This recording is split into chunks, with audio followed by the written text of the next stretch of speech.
अस्सलाम वालेकुम दोस्तों, मैं आतिफ भाई तो तुसी देख रहे हो मेरा यूट्यूब चैनल आतिफ भाई व्लॉग्स। अल्हम्दुलिल्लाह मैं खैर खैरियत नाल हूँ और उम्मीद करना कि सारे दोस्त भी खैर खैरियत नाल होंगे। व्लॉग शुरू करने तो पहले जिन्हें लोगों मेरा चैनल सब्सक्राइब नहीं किया सब सब्सक्राइब करें, शेयर करें, कमेंट करें। अच्छा दोस्तों ना आज दी मेरी वीडियो में एक नवा ट्रैक्टर लॉन्च होया उसके बारे जैसा कि तुम्हें पता है कि ना किसान साढ़े मुल्क की रीढ़ की हड्डी है। तो अजकल वो किसान की रीढ़ की हड्डी जी है ना वो टुट चुकी है, लेकिन उसके बावजूद अगर किसान तरक्की करना चाहिए उस नई मशीनरी नहीं आ सी तो उस फायदा हो सी ਉਹਦਾ काम थोड़ा आसान हो सी और मेहनत कम हो सी टाइम थोड़ा खर्च हो सी और उसे जो तरक्की करे सी और कम टाइम में अपनी फसल पका सकती। कल एक ट्रैक्टर लॉन्च होया NH हॉलैंड 850 एक अलगाजी वाले ने मुतारफ कराया।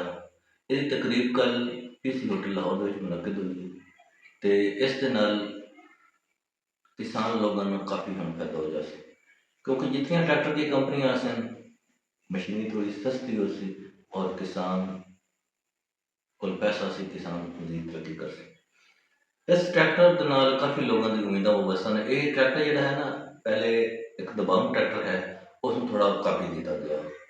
इस काफ़ी सारे टूल्स हैं बहुत अच्छे बनाए गए हैं। यदि मैं क्वालिटी दसा कि जी टैंकी जी है ना उस तकरीबन 50 लीटर डीजल आता है, ठीक है। इसकी वारंटी है ये तकरीबन 1200 घंटा ना 14 माह। अगर 1200 घंटा पहले हो गया या 14 माह तक ये इसकी गारंटी वारंटी होगी। यदि लेबर पार्ट्स ये फ्री ने जो ये कोई आया ना इस 14 माह के अंदर कोई मसला बनता तो लेबर और पार्ट्स ये बिल्कुल फ्री ने, ठीक हो गया।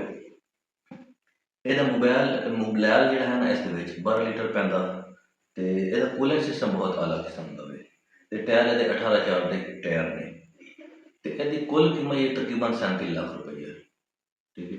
ਬਾਕੀ ਮਿਲਤ ਵਾਲਿਆਂ ਦਾ 85 ਹੈ ਉਹਦੀ ਤਕਰੀਬਨ 37-38 ਲੱਖ ਰੁਪਏ 85 ਦੀ ਕੀਮਤ ਹੈ। अजकल जदीद दौर है ज़राअत में इन चीज़ों की बहुत ज़्यादा ज़रूरत है। असी लोग ज़राई लिहाज नाल बहुत पिछे हों तो सानू चाहिए कि असी इन्होंने चीज़ों तो होर मुस्तफीद होइए।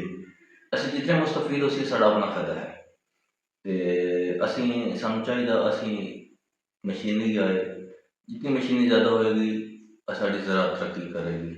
तो असी चाहते हैं कि साड़ी ज़राअत साड़ा जो किसान है असी जो किसान देहातों के लोग हों असी कुछ उत्ते जाइए तो सानू सपोर्ट दी जाए। बहुत मेहरबानी। अज का विलाग साडा इसे कंप्लीट करना साड़ी इस ट्रैक्टर के बारे इन्फॉर्मेशन है छोटा जिहा विलाग असी थोड़े से इजाजत तो सानू दो अगले विलाग तक इजाजत।